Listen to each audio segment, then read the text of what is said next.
السلام علیکم ناظرین، پاکستان کرکٹ کی تباہی کا ذمہ دار کون؟ سابقہ ہیڈ کوچ نے سب بتا دیا۔ وہاں پر کرکٹ کو ایجنٹوں کے تحت چلایا جاتا ہے۔ مکی آتھر جی ناظرین، پاکستان کرکٹ کے سابقہ ہیڈ کوچ مکی آتھر نے پاکستان کرکٹ کی تباہی کے ذمہ داروں سے پردہ اٹھا دیا۔ تفصیل کے مطابق پاکستان کے کوچ کچھ عرصہ قبل عاقب جاوید کو مسخرہ قرار دیتے ہوئے انہیں اپنی ظاہری ذمہ داری سے الگ ہونے کی وجہ قرار دیا تھا۔ اب ایک سابقہ کوچ مکی آتھر نے بھی ان کی تنقید کی ہے۔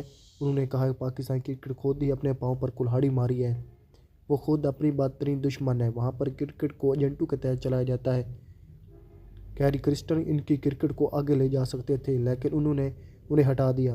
مزید ان کا کہنا تھا کہ وہ ایک اچھے انسان اور کوچ تھے۔ پاکستان کرکٹ بستطور اپنے پاؤں پر کلہاڑی مار رہی ہے اور اپنی بدترین دشمن ہے۔ پاکستان میں بہت بڑی تعداد میں بہترین کھلاڑی موجود ہیں۔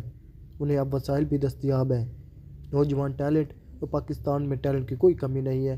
مزید ان کا کہنا تھا کہ پاکستان نے بہترین کوچز کی خدمات حاصل کر لی تھی جو انہیں آگے لے جا سکتے تھے، لیکن اس کے بعد وہ حرکت میں آئے اور پاکستان جو چیزیں کمزور کر دیتی ہیں۔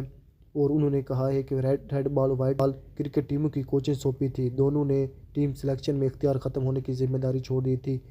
ہم لیڈ ٹیموں کو بھی شکست دینے کے قابل نہیں رہے۔ خیال ہے کہ مکی آتھر نے 2016 سے 2019 تک پاکستان کرکٹ ٹیم کی کوچز کے سرفرائز انجام دیے تھے۔ اسی دوران پاکستان کوچز اور سرفراز کی قیادت میں پاکستانی چیمپئن ٹرافی جیتی تھی۔ اب سوال یہ بنتا ہے کہ کیا پاکستان ٹیم اس وقت پھر سے نئی ٹیم بن سکتی ہے، پھر سے ابھر سکتی ہے؟ دیکھنا بھی باقی ہے۔ یہ تھی آج کی بریکنگ نیوز۔ تب تک اپنے اور اس چینل کا خیال رکھیے۔ Thanks for watching. اللہ حافظ۔